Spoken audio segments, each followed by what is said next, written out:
Friends, welcome to என் life. என் லைஃப்பில் இன்றைக்கி என்ன ரெசிபி பார்க்க போகிறோன்னா முட்டை குருமா. சண்டே டைமில் நம்மளால் நான்வெஜ் வாங்க போக முடியலனாலும் நம்ம வீட்டில் இருக்க எக்ஸை வச்சு இந்த மாதிரி முட்டை குருமா செஞ்சு பாருங்கள், சூப்பராக இருக்கும். இந்த சிம்பிள் அண்ட் ஈஸியான முட்டை குருமா எப்படி பண்ணணும் பார்க்கலாம் வாங்க. அதுக்கு தேவையான இன்க்ரீடியன்ட்ஸ் பார்த்தீங்கன்னா தனி மிளகாய் தூள், மஞ்சள் தூள், தனியாத்தூள், கரம் மசாலா, தேவையான அளவுக்கு உப்பு எடுத்துக்கணும். மிளகு, சீரகம், சோம்பு, இஞ்சி, பூண்டு, பச்சை மிளகாய், கருவேப்பிலை, கொத்தமல்லி, அரைமுடி தேங்காய் கட் பண்ணி வச்சுக்கோங்க. நான் 10 பெரிய வெங்காயமும் 15 தக்காளியும் எடுத்திருக்கேன். 10 முட்டையை நல்லா வேக வச்சு எடுத்து வச்சுக்கோங்க. இப்போ பார்த்தீங்கன்னா நம்மளுக்கு தேவையான இன்க்ரீடியன்ட்ஸ் எல்லாமே ரெடி பண்ணி வச்சாச்சு. கடாய் சூடானதும் 3 ஸ்பூன் அளவுக்கு எண்ணெய் ஊற்றிட்டு சோம்பு சேர்த்துக்கோங்க. சோம்பு நல்லா பொரிஞ்சு வந்ததும் மிளகு சேர்த்துக்கோங்க. சீரகமும் சேர்த்துக்கோங்க.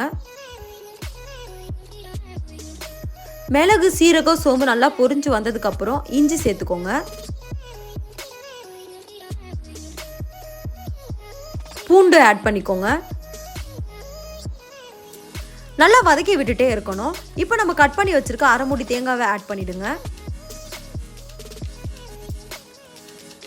தேங்காவை நல்லா வதக்கி விட்டுட்டே இருங்க. தேங்காய் நல்லா ஓரளவுக்கு நல்லா வதங்கிட்ட பிறகு பச்சை மிளகாய் ஆட் பண்ணிடுங்க.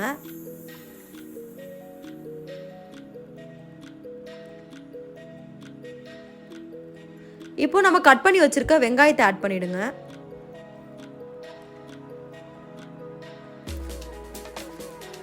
வெங்காயத்தை நல்லா வதக்கி விட்டுட்டே இருங்க.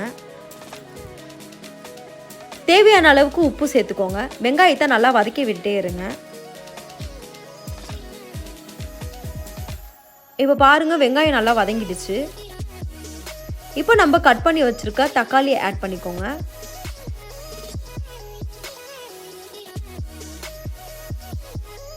வெங்காயம் தக்காளி நல்லா வதக்கி விட்டுட்டே இருங்க.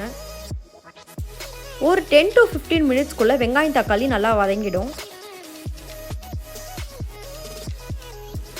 வெங்காயம் தக்காளி இப்போ நல்லா வதங்கிடுச்சு. இப்போ மசாலாவெல்லாம் ஆட் பண்ண போகிறோம். தனியாத்தூள் ஆட் பண்ணிவிடுங்க. மஞ்சள் தூள்,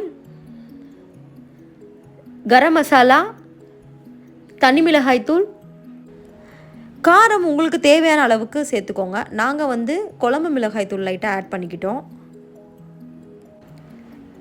இப்போ நம்ம வதக்கி வச்ச வெங்காயம் தக்காளி மசாலாவை எல்லாமே சேர்த்து நல்லா வதக்கி விடுங்க. ஒரு 2 மினிட்ஸ் கழித்து அடுப்பு ஆஃப் பண்ணிடலாம். இப்போது நம்ம வதக்கி வச்சுருக்கிறத நல்லா ஆற வச்சு மிக்ஸி ஜாரில் ஆட் பண்ணிக்கோங்க. நம்ம இந்த பேஸ்ட்டை ரொம்ப நைஸாக அரைக்கக்கூடாது, ஒன்றும் பாதியமாக அரைச்சி எடுத்துக்கோங்க. இப்போ தாளிக்கிறதுக்காக 2 ஸ்பூன் அளவுக்கு எண்ணெய் ஊற்றிட்டு கடுகு, சோம்பு, கருவேப்பிலை, கொத்தமல்லி போட்டு தாளித்து விட்டுக்கோங்க. இப்போது நம்ம அரைச்சி வச்சுருக்க பேஸ்ட்டை இதில் ஆட் பண்ணிவிடுங்க.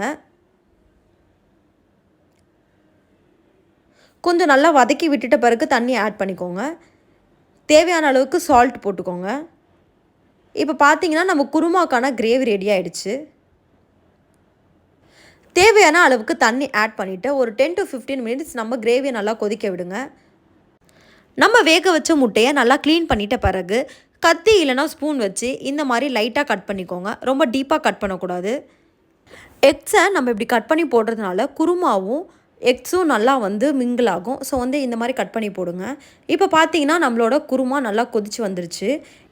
இப்போது நம்ம கட் பண்ணி வச்சுருக்க எக்ஸை 1 by 1 ஆட் பண்ணிவிடுங்க.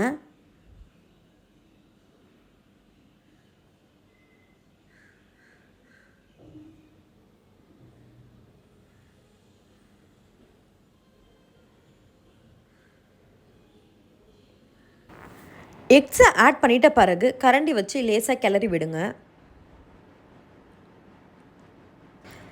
இப்போது முட்டை குருமா ஃபைனல் ப்ராசஸ்க்கு வந்தாச்சு. 5 to 10 நிமிஷம் வரைக்கும் குருமாவை நல்லா கொதிக்க விடுங்க.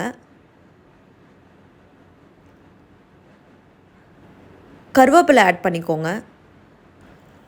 10 நிமிஷம் கழித்து பார்த்தீங்கன்னா நம்மளோட சூப்பரான முட்டை குருமா ரெடி ஆகிடுச்சு. எப்போயுமே சிக்கன் குருமா, மட்டன் குருமா அப்படி தான் நம்ம செஞ்சு சாப்பிட்ருக்கோம். ஒரு நாள் டிஃப்ரெண்ட்டாக இந்த மாதிரி முட்டை குருமா செஞ்சு சாப்பிட்டு பாருங்கள், கண்டிப்பாக உங்கள் எல்லாருக்குமே பிடிக்கும். முட்டை குருமாவோட பெஸ்ட்டு காம்பினேஷன் பார்த்தீங்கன்னா ஒயிட் ரைஸ் தான். நாங்கள் ஒயிட் ரைஸ் வச்சு தான் சாப்பிட்டோம். டேஸ்ட்டு சூப்பராக இருந்துச்சு. இந்த வீடியோ உங்களுக்கு பிடிச்சிருந்தா கண்டிப்பாக லைக் பண்ணுங்கள், ஷேர் பண்ணுங்கள் அண்ட் கமெண்ட் பண்ணுங்கள். மறக்காமல் சப்ஸ்கிரைப் பண்ணிவிடுங்க. தேங்க்ஸ் ஃபார் வாட்சிங். பாய், டேக் கேர்.